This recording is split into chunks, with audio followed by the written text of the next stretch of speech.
The Honorable Justices of the Supreme Court of the State of Iowa. Hear ye, hear ye. The Honorable Supreme Court of the State of Iowa is now in session. Thank you. Please be seated. Good morning. We have 5 cases will be submitted. Those cases are, in the interest of L.M., Board versus Lawrence Lynch, Board versus Rodney Powell, Board versus Kim West, and Board versus Luke Guthrie. The last 3 cases are now submitted to the court without oral argument, and will proceed to hear the arguments in L.M. Ms. Hart.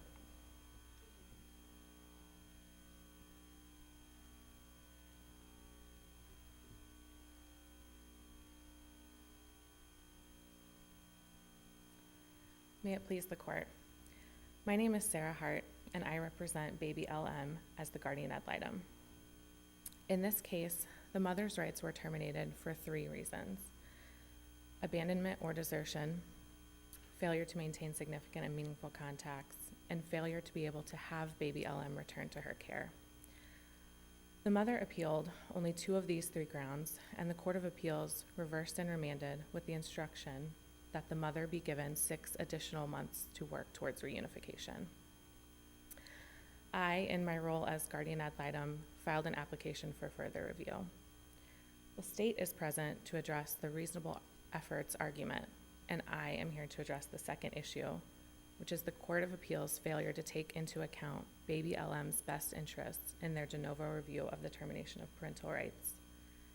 Are you conceding that under the statute 232-104-2B, that you're entitled, that your opposition is entitled at least to make a claim for 6 months, or does the statute kick in automatically? I mean, I'm looking under H in particular, 232-116H.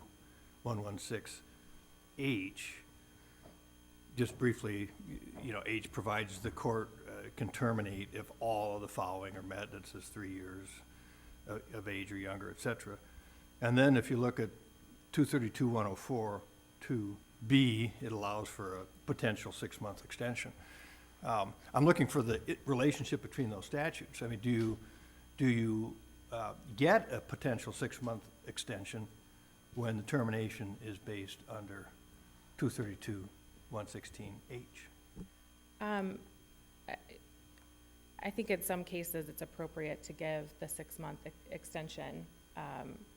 If we look at the totality of this case, when the termination petition was filed, the child was already out of her mother's care for 6 months, and she had an additional 6 months before the termination hearing even happened. So she was given almost a year to work towards reunification, and still we were in the same spot repeatedly. All right, so your essential argument is we're here on de novo review, and we should review the totality of facts and circumstances. And in your view, I gather then the 6-month extension should not have been granted because of the facts of the case. Yes, Your Honor. I think that this case needs to focus on the child's best interest, and the Court of Appeals did not take that into consideration whatsoever. Case law and Iowa Code Section 232.116 sets out a 3-step test when looking at grounds for termination and overall terminating the parent's rights. First, they look at grounds for termination. Second, they look at the well-being of the child and the safety. And third, they look at exceptions. The state has to prove up, let's say we're talking about the H exception, whatever it is, 6 months, and China cannot be returned to the parent's care, and the argument that is made by the mother is those grounds were not proved up essentially because the state did not make reasonable efforts that would have allowed a situation where potentially the child could have been returned to the mother's care. That's the argument. So you don't get to best interests if you haven't met the statutory grounds, right? Correct. And the state will go more into reasonable efforts, but if you look at the facts of the case and all the reports and all the orders and everything that was filed, you can see that reasonable efforts were met. She was provided services. The mother was provided with opportunities to bond with the newborn child, and she failed to take advantage of those. And I don't necessarily disagree with that. My point is simply that in order to even get to the child's best interest, doesn't the state have to prove the statutory grounds for termination first? Yes, and the Court of Appeals did not disagree that there were grounds for termination. They didn't disagree that. Sure, they finessed the issue. They said they didn't need to reach it. Correct. But there were grounds for termination. How is giving the mother an additional 6 months inconsistent with the best interest of the child? This child has had, at the time of termination, a bond with the foster family. She had known that family only her entire life. The additional 6 months there are so many unknowns. At the time of termination, the mother did not have a job. She had no housing. She had no plan for when she was to be released. She had no set release date into the community. She did not have a valid driver's license due to unpaid child support. There were so many unknowns in this case that... Unknowns on both sides, it seems. I mean, and I invite you to correct me if I misunderstand the record, but the record here strikes me as very sparse. I mean, it's undisputed. Certain facts are undisputed. The incarceration of the mother, but there wasn't a robust evidentiary hearing on bonding of the child, or I mean, frankly, there wasn't much evidence presented at all. Do I misread it? Is there more to it than what I'm suggesting, or? I think the record could be better, but I think there are enough facts to show that this child had been out of her mother's care her entire life, and looking at 6 months down the road, I mean, case law tells us that we can't continually delay permanency for a child this young, to wait until the parent decides this is something they actually want to do. These are the steps they're going to take. This mother didn't even begin to start treatment until the child had been removed from her care for over 6 months. And she was incarcerated, but she wasn't starting treatment until August, and the child was removed in December. It just... The record doesn't reveal, though, does it, whether she had a choice to take the treatment sooner? You're correct, Your Honor. It does not reflect that. There is a letter that she wrote that said she was on the list to start a class, but she still was offered, before she was incarcerated, she was offered at least a substance abuse evaluation that was scheduled, and she did not attend. And she was offered visits with her child. She attended one. She was offered these things before she was incarcerated to try to at least start the process and start the bonding, and she just did not take advantage of it. Under your view of the law, it strikes me that if we have a factual scenario in which the child is removed immediately from the hospital and the parent goes directly to jail for 6 months to a year, that there would never be a circumstance in which it would not be in the best interests of the child to terminate. I'm not saying that just because a parent goes to jail that their rights should be terminated, but in this case, she was sentenced to 10 years in prison, and she did not go immediately to jail. She was out for at least a few weeks, out of the hospital before she was even arrested and charged. I think that was 10 days. Correct. And I see that there are only 6 minutes remaining, and I would like to have the state address the reasonable efforts argument if that is okay. Okay. Thank you. Ms. Hart, thank you as well. Ms. Dixit.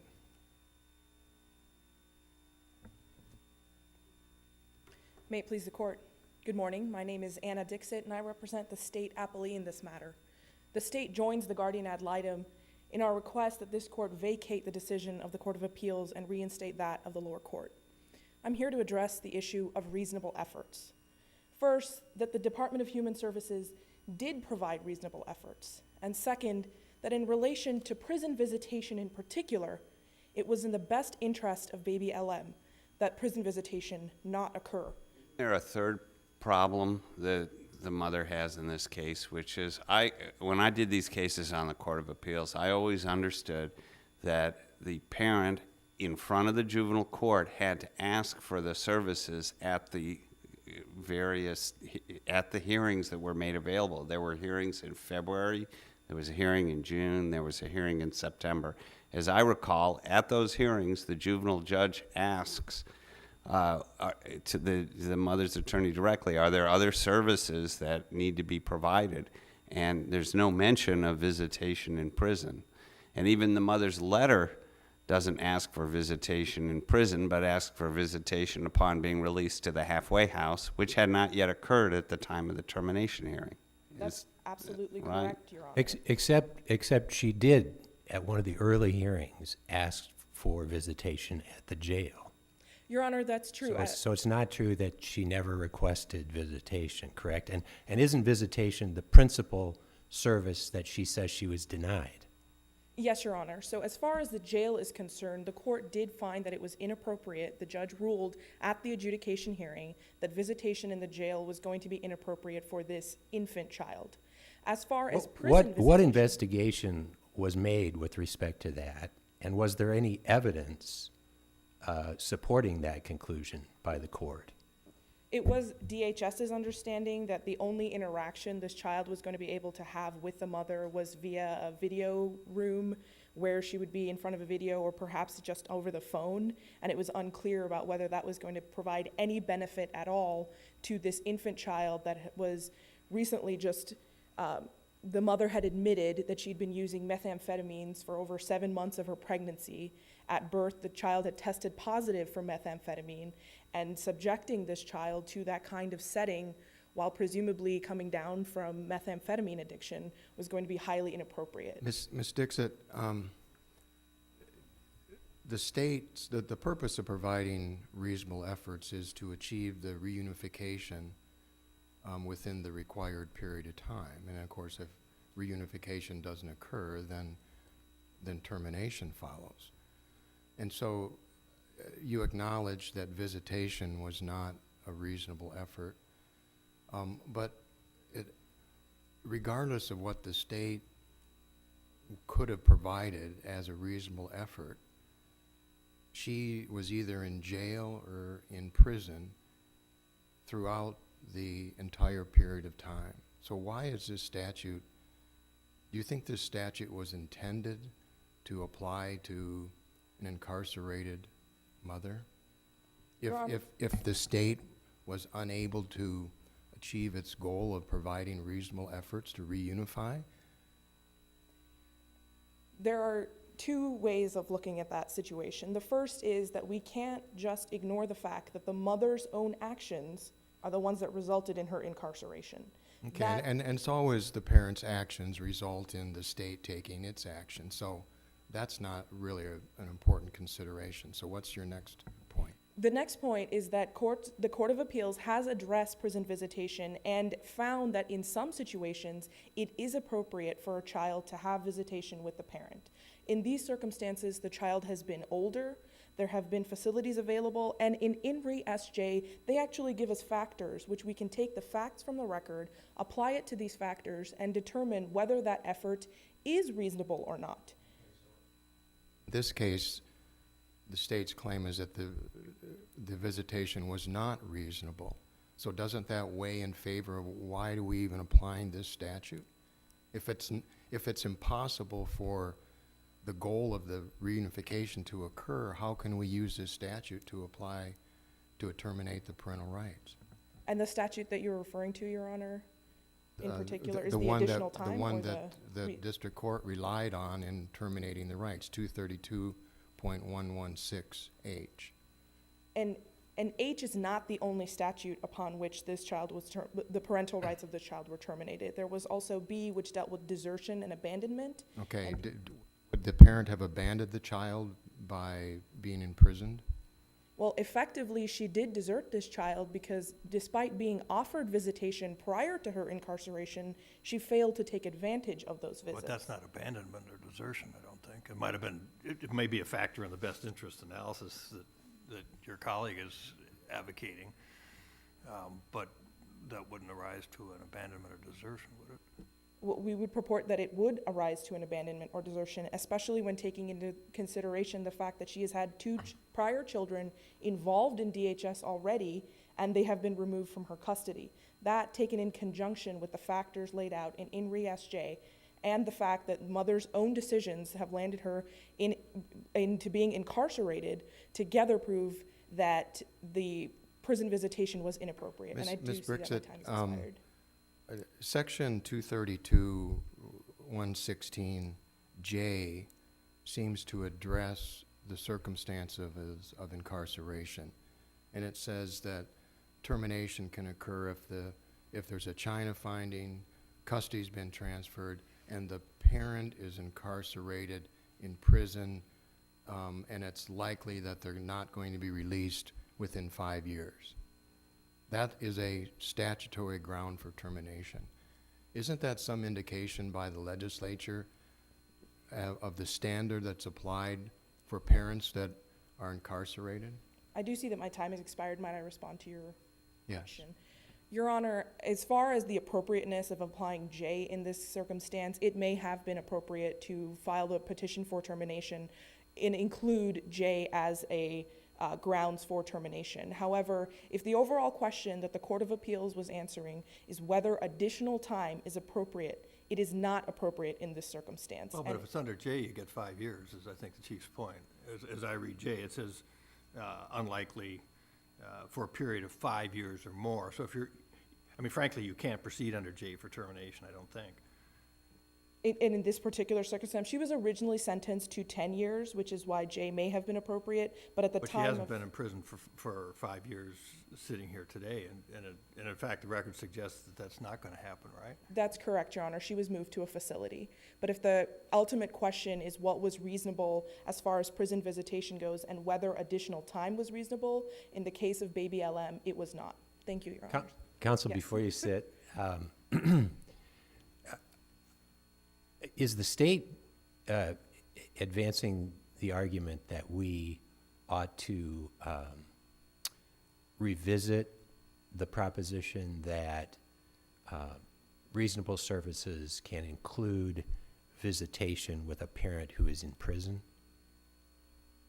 The reason I ask is, you know, the Court of Appeals, as you know, and you've already told us, has decided that just because a parent is in prison doesn't relieve DHS of the obligation to provide reasonable efforts toward reunification. And I just want to clarify, you're not contending, are you, that on behalf of the state, that rule should be changed, that we should decide as a court that an imprisoned parent has no entitlement to reunification services? Absolutely not, Your Honor, All right, even incarcerated parents. So having established that, my next question then is, would you agree with me that the Court of Appeals decision seems to be based upon the reasoning that we had a failure of proof in this case, that that visitation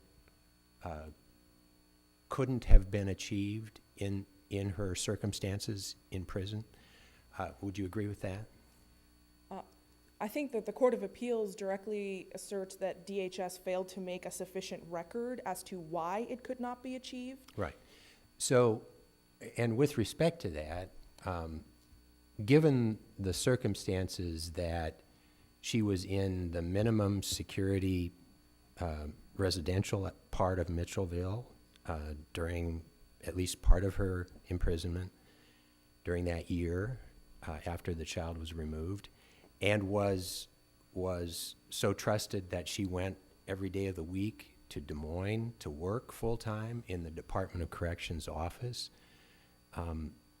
Wasn't it reasonable for the Court of Appeals to expect some kind of proof that DHS couldn't supply a visitation service under those circumstances, either at the minimum security part of Mitchellville or when she was in Des Moines as part of her work trip every day?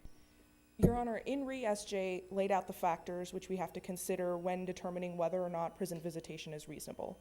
The facts that you have just listed are one among several different factors. The other factors, the mother actually failed: the bond with the child, the age of the child, the nature of the parenting deficiencies, the physical location. Even the Court of Appeals accepted that this was going to be a 5-hour drive with a child in the car. That wouldn't be true to Des Moines, would it? No, Your Honor, but the fact that she was transporting herself to Des Moines to work at the Department of Corrections did not even come out until the termination hearing itself. And again, that fact is just one factor among the several factors that can be gleaned from the facts in the record. You're saying DHS didn't know she was going to Des Moines? Until the time of the termination hearing, I don't believe that I don't think the record indicates that DHS was aware that she was being transported to Des Moines. However, the fact remains that even if DHS did fail to make a sufficient record upon which they actually analyze these factors, giving additional time is denying permanency to baby LM if the result is going to be the same, that prison visitation was inappropriate. Thank you, Your Honors. Ms. Brixett, thank you as well. Mr. Wyatt.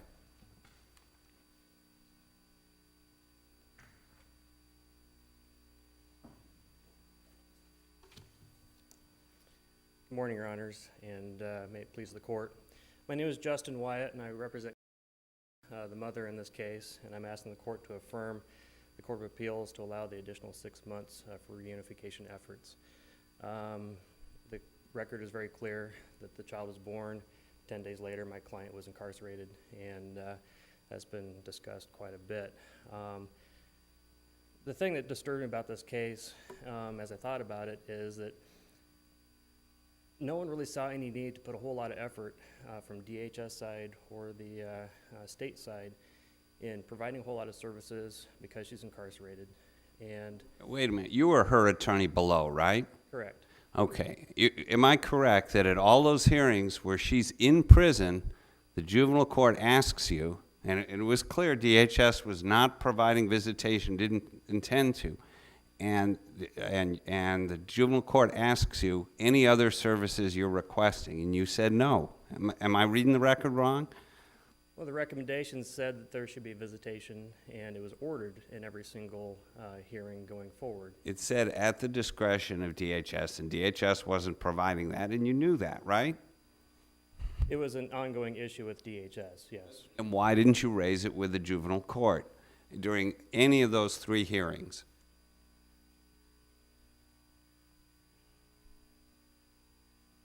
Because it was still recommended. I mean, it was a discussion, and granted it was off the record that we need to be doing everything we can to do that. And the record all around in this case is pretty bad. And I own up to my part of that. But the off-the-record discussions were we need to go ahead and see what we can do. And by the time we are hearing, basically the county attorney had the court take judicial notice of the underlying China case, didn't call any witnesses, and the only witness obviously that testified was my client, and she went ahead and told about everything that she was doing, and DHS hadn't communicated with her enough to even be aware of that, and the visitation issues were ongoing.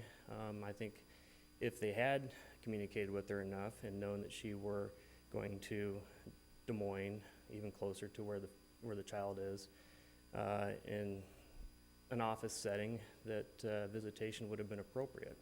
Let me move on to another point. As I read that case, I think it's CB, and there's different points in it, but one of the points I draw from that case is that the reasonable efforts requirement is connected to the requirement that the state prove the child could not be returned to the parent at the time of the termination hearing. In other words, the reasonable efforts have to have been efforts that could have conceivably enabled the child to be returned to the mother at the time of the termination hearing. Hypothetically, if the mother had gotten all of the visitation with this child that she and you now argue she was entitled to at the prison, how would that have enhanced her chances of being able to have the child with her as of the date of the termination hearing? I can't argue that she could have had the child on the date of the termination. She had just been paroled and was going to the RCF, and given the circumstances, I argued it was appropriate to have an additional 6 months for reunification. Excuse me, what is required under the statute in your view?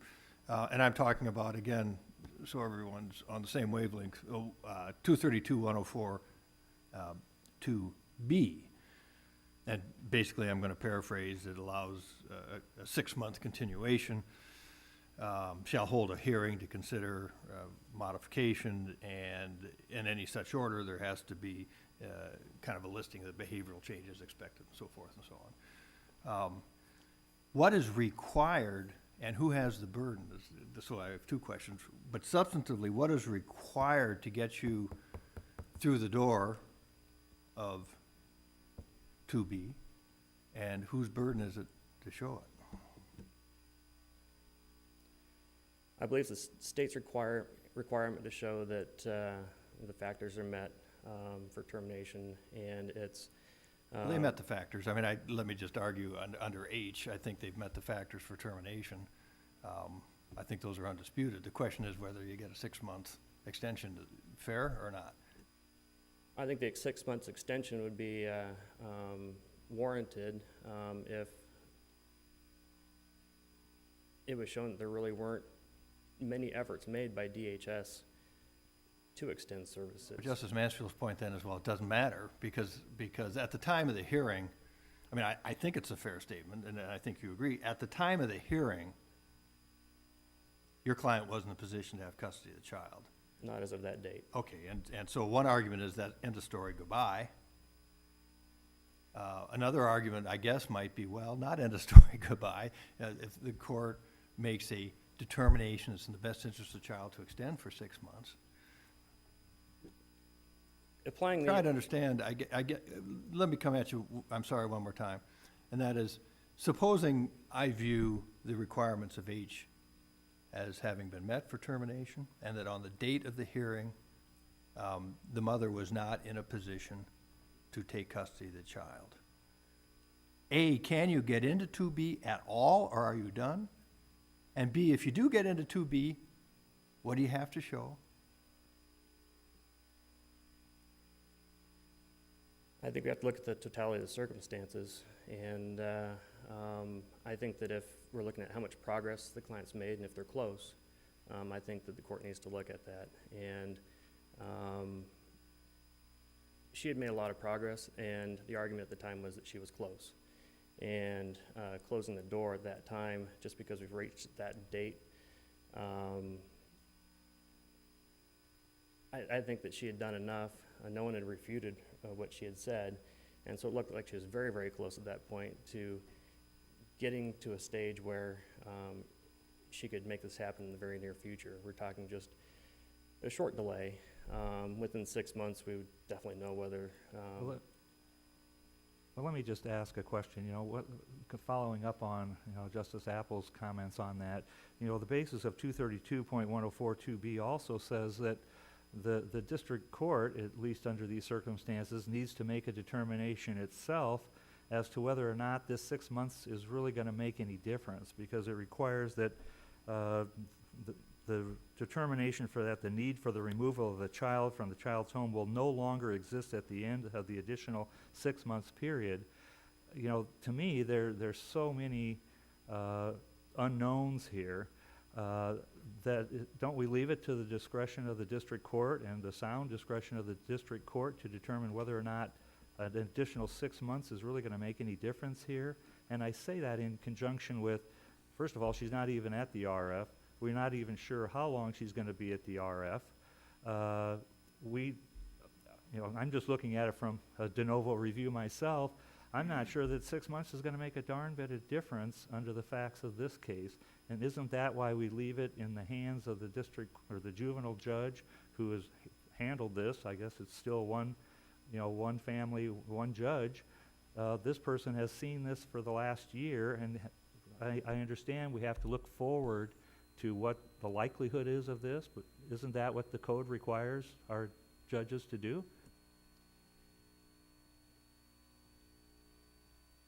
I think this goes to discretion with the judge to determine the facts in this case, and I think the facts in this case warranted the additional time.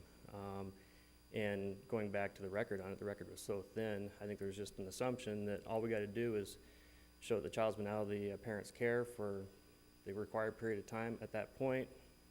That's really all we need to show. If you look at the way the hearing was handled, I think that's all that they needed to show. There wasn't a whole lot of record made to give the judge enough information from the state side whether additional 6 months was appropriate or not. But the judge has lived with this case for the last year, well over a year, I guess. And isn't that person in the best position to make that determination as to whether or not 6 months is in an additional 6 months, and I'm kind of tying in the two arguments here, that the additional 6 months is really in the best interest of this very 1-year-old child, maybe 18-month-old child at the end of that 6 months if you receive that, and we want to establish permanency. Is that really in the best interest of the child, and isn't that what the district court ought to be making that call? That's who's been given that. I'm not conceding that the right choice is made there, but if you look at the code, that's who has the right to make that determination. Counsel, as you know, we're struggling with this on de novo review, and under 232-102-14, the court can waive reasonable efforts in certain circumstances, one of which is that there has been a termination of one or more other children from the same family. And if it's not likely within a reasonable period of time that the conditions which led to the removal of the child can be corrected. Give us your best argument with respect to why the conditions that led to the child's removal can be corrected within a reasonable time on this record. Well, one, her parental rights were not terminated on the prior two cases. In the first case, I represented her in both of those. The first case, her dad had guardianship, and the second case, the father of the child got custody. So they were not terminations. Unlike those prior times, she completed successfully a substance abuse treatment while incarcerated. She testified, and the transcript goes into what she said she was doing, but she has a bunch of job skills, clerical work, learned word processing, that type of thing. Gave her a new set of skills that she didn't have beforehand to be able to function as a contributing member of society. And this is something she hadn't done before. This is a big change for her. Whereas with the other two cases, she hadn't completed any of these tasks. This one she had. Well, with respect to the reasonable time period, I guess is what I'm wanting to focus on. What's the average length of stay at a residential correctional facility? I believe she estimated that it would be up to 3 months. Is that reasonable?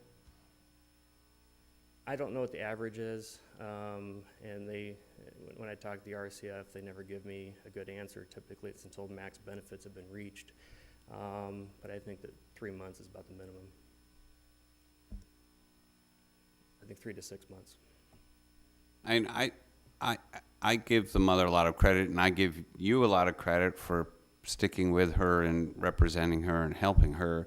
But in the big picture, in the big picture of this scheme, how is it really and this is sort of goes to the point that the GAL's made, which is how is it in the best interest of the child to not be adopted by this family, which is the only, family she has ever known as a newborn, as opposed to take a chance on the mother who's obviously had a series of difficulties, has been, bedeviled by methamphetamine repeatedly, and how is that not in the best interest of the child?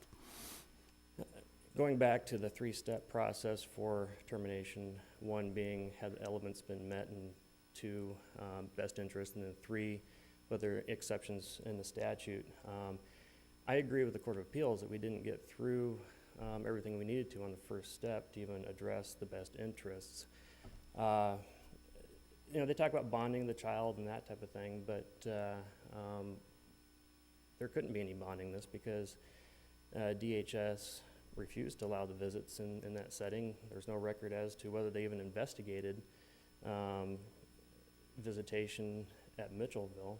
And so I don't think we even get to the best interest argument on this. And I agree with the Court of Appeals that there weren't adequate services provided to go ahead and get to that second step. Well, let's assume that you do get the second step, and provide us with your best argument on best interest. And assume we have, for the purpose of this question, a binary choice. One is to allow the child to continue with the foster family, and the other is to engage in what you are requesting, namely to give the mother a chance. Tell us why it's in the best interest. Make your best argument as to why we ought to choose the choice that the mother should be given another chance. And I'm out of time, so this is probably my last answer, I guess. This mom has come a long ways, and there's a strong preference for keeping family units intact, and there should be the services provided to go ahead and make that possible. That wasn't provided here, and this mom has come a long way, and I think that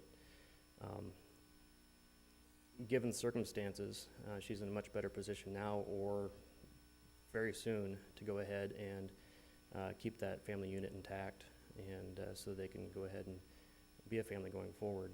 As far as the foster parents go, I understand that there's a bond there that's been established, and that happens in any foster care situation.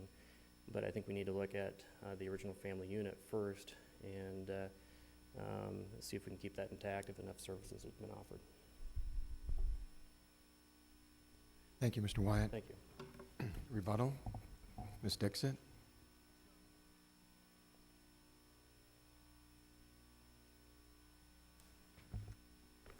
May it please the court? As to the issue of prison visitation and the fact that DHS was not aware that the mother was being transported to Des Moines, at least towards the later part of her incarceration, the problem there was that the communication that was occurring between DHS and the mother was completely unilateral. Monthly reports from the department, progress reports about baby LM, photographs of baby LM, and there was communication by DHS to the mother regarding the services available in jail, what could be expected of her incarceration, but there was just nothing going in the other direction. That was the main issue here. The mother never requested any visitation while she was in prison, and the only request that they did receive was that visitation not even begin until after the mother had been moved to the residential facility. Because of that, prison visitation was deemed inappropriate. The factors of INRI SJ were met. Furthermore, an additional time of 6 months would be inappropriate in this case, taking into account the fact that the statute actually lays out children under 3 are given 6 months. The parents are given 6 months in which they can address the issues that caused the child's removal in the first place. This mother has already been granted an additional 6 months because the termination hearing didn't happen until after the child was over a year old. Will there be any difference made after 6 months? The mother does not have a driver's license. She does not have a house. You cannot leave the residential facility until you've obtained housing, which will affect how long she's in that facility. The housing can't be reached because she doesn't have a job. She was unemployed prior to her incarceration. Prior to her incarceration, she owed money on child support, and all of that is contained within the record. As far as her substance abuse issues go, they were what had caused the prior 2 removals of her other 2 children, and even if they didn't result in termination, they did result in guardianships, and the children are not in the mother's custody. The substance abuse issues, the mother herself admits, have been going on for at least 10 years. The mother has thus far been unable to show that she can remain sober outside of a facility. She has been unable to show that she can remain sober and parent a child. Well, isn't she handcuffed because she is in a correctional facility and she can't engage in the reunification efforts that a parent outside of a correctional facility is able to engage in? She can't show herself to be a capable mother.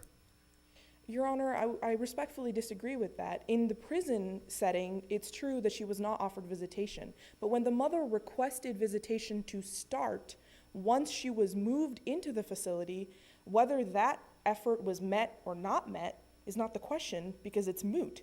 At the time of the termination hearing, she had not even moved to that facility, and already an entire year had passed. Perhaps once she was moved to the facility over months, she could have started supervised visitation. But then those supervised visitation have to turn into her being released to the facility, and semi-supervised visitation has to begin, and then unsupervised visitation has to begin. And all of that is at the cost And of it's baby. not going to happen within the narrow time frame that the statute provides. No, Your Honor. And all of that is still at the cost of baby LM's permanency. But isn't it primarily because, and it's not going to happen within 6 months because primarily she's in prison? And even if she was in the facility, however, that wasn't going to happen within 6 months. Right, she's still within the custody of the Department of Corrections. Yes, Your Honor. That's why I asked the question is this statute even intended to apply to an incarcerated person? Had she been able to show that she had parenting capabilities prior to her incarceration, had she been able to show any kind of bond or even any willingness to make an effort on her behalf to connect with this child, perhaps the result would have been different, and that's why this statute I'm sorry to applied. interrupt you, but that she's saying that, I believe, that H doesn't apply to someone who is in prison, that in fact J does, and J has this 5-year business, and there's a different time frame in H. And I think the question is, when you look at the statute, does J trump H? And if J does trump H, doesn't that have an extended period of time, not the relatively short period of time that's in H? Your Honor, I do see that my time has expired, if I may be able to respond. As to whether H applies to incarcerated parents, it does, because we cannot forget that it is the parent's responsibility and it's the parent's actions that get them incarcerated to begin with. Even if at the present time, this child obviously could not have been returned to mother. And the court did an analysis of whether additional time was appropriate, and upon that finding, 6 months was just not going to be enough. At the time of the termination hearing, it was not that the mother was going to be incarcerated for the next 5 or 10 years. It was looking to be just a few months before she was moved into a facility where she herself had requested that visitation begin. And at that point, H does apply, and additional time would have been inappropriate. Thank you, Your Honors. Ms. Dixit, thank you as well. The case of LM is now then submitted to the court, and we'll proceed to hear the Lynch matter.